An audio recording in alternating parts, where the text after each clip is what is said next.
Paris is situated in northern France on the banks of the River Seine. With a population of over 12 million people, the French capital is at the heart of the Île-de-France region.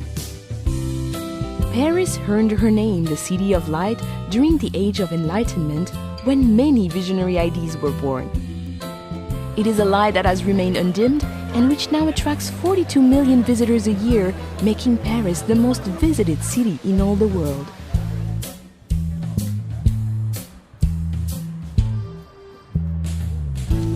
Paris is a city easily explored by metro, taxi and bicycle, but her charms are best found on foot. Her attractions are never far apart, and in between, well, merely walking her streets is to wander through picture postcards.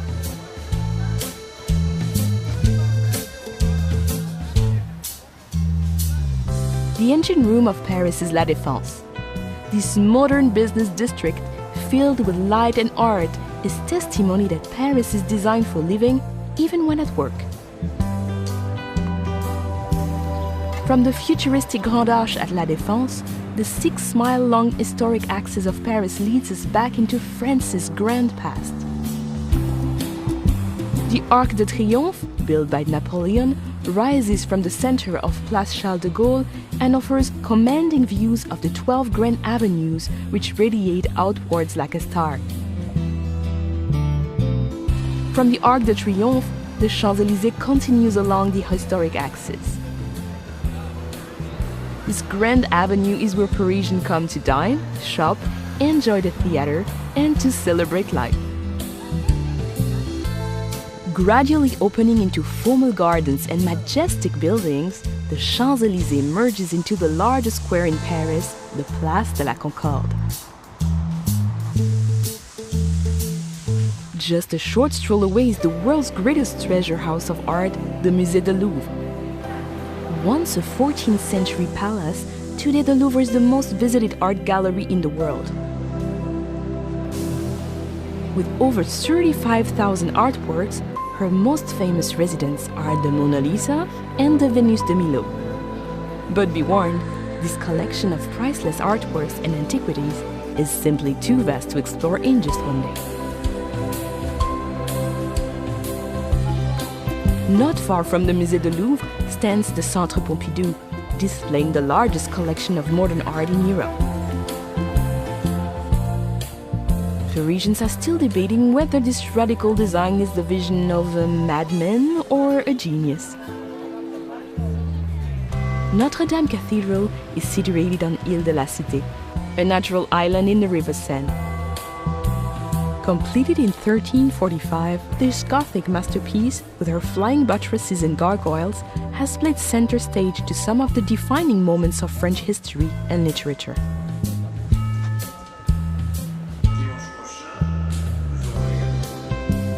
Parisians see it as their duty to enjoy life to its fullest. The Luxembourg Gardens, with its Grand Bassin, fruit groves, and over 100 statues and fountains, is the ideal place to grab a deck chair and play the Parisian at rest. Nothing says Paris like the Eiffel Tower. The Iron Lady can be seen from all over the city. However, nothing can prepare you for the moment when you first stand at her feet, or the views from the top that you will hold dear for a lifetime.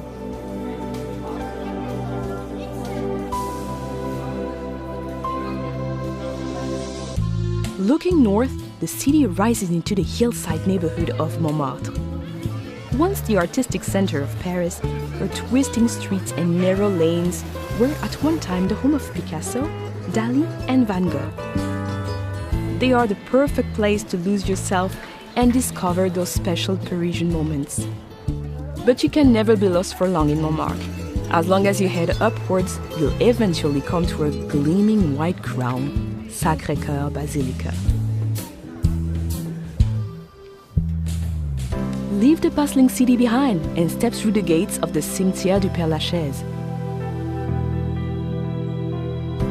Here, amid the quiet world of birdsong and introspection, you can pay your respects to Jim Morrison, Oscar Wilde, and some of the world's greatest minds from whom Paris is now forever home.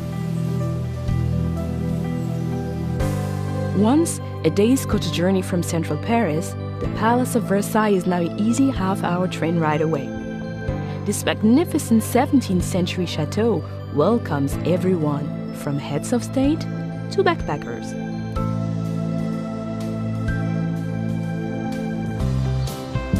The River Seine runs right through the heart of Paris, creating a natural divide between her famous left and right banks. Of her 37 bridges, the Pont Alexandre III is considered the most ornate, while the graceful Pont des Arts offers some incredible vistas of the city. Artists and photographers gather here to capture the light, while lovers attach padlocks to the railings, as if to say, "This is Paris. Now we are Paris too."